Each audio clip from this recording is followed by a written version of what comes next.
For the 1st of August 2013.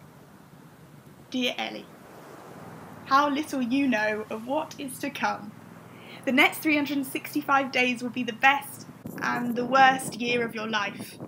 Although part of the magic was the unexpectedness of every moment, from the ones running through new favourite streets to the breakdowns in a midnight graveyard, I wish I could somehow pass on a few pieces of advice. Number 1. Go out. Go out in the night and feel like a student. Feel so old as you talk about where used to be home. Feel so young as you make friends as easily as 5-year-olds exchanging compliments in the playground.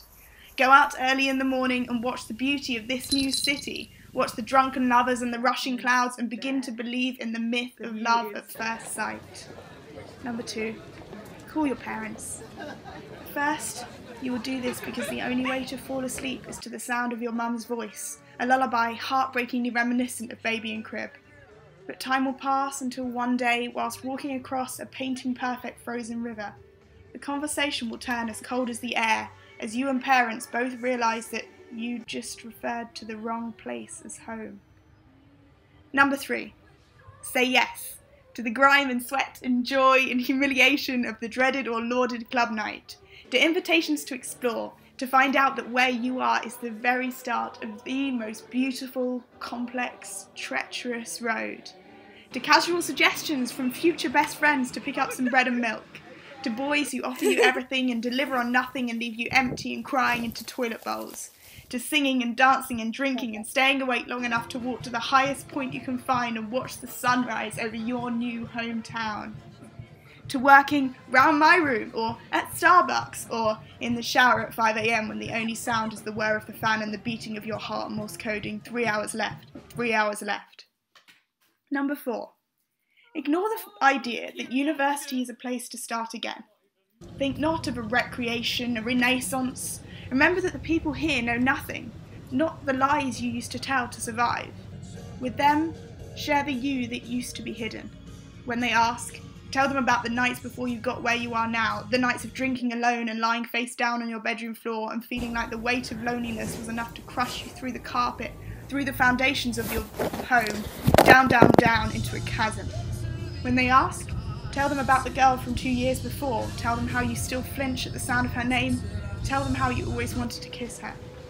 When they ask, don't be afraid to say that no, today, you're not fine, that you spent the night hidden under your desk, wishing for anything but this. Number 5. Be ready for romance. Not just the magical nights where a beautiful face is illuminated by a phone like a piece of artwork at the Louvre. Not even just the darkness of a stranger's kiss to the pounding of some song you swore you'd never dance to. But also for the secret smile exchanged with a newfound friend at the birth of a private joke. For the fantastical excitement of arguing about an essay with the author of your textbook. For golden skies reflected in flooded fields. For lying in the grass holding hands and looking up at a star-filled night. For new life mates who possess a magical ability to put into words the things that keep you up at night. Number 6. Be ready for disappointment from everywhere. Peers will say things that so shatter the dreamy image of them you've created that you'll freeze, blink, try to forget. You'll start a refrain of I like you, I like you, I like you, yelling into a newfound cave that refuses to echo back. Feel the pride and fall of a few pieces of sacred paper that are returned to you days later, only slightly worn at the edges, with your argument graffitied over by some superior force. Return to your family for the day or the week or the month and notice things so glaringly wrong that it'll leave you awestruck to think that you went 18 years without noticing just how not home-like this place felt. Number 8. Don't resent the frustration of open windows inviting constant sounds of rowdy drunks, those who don't have the same essay deadline as you, the same occasional need to hide away from everything there is.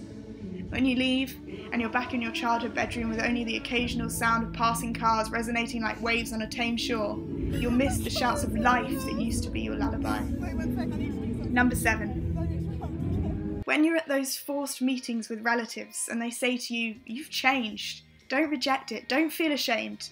Think back to shivering, pale, deathly quiet you, who travelled up in too much makeup, too tight jeans and too weak arms to carry the boxes which contained that which used to mean everything. Yes, you have changed. You have gone from child to student. You have strengthened. You have been broken and fixed from head to heart to body. They were right. This year will be the making of you.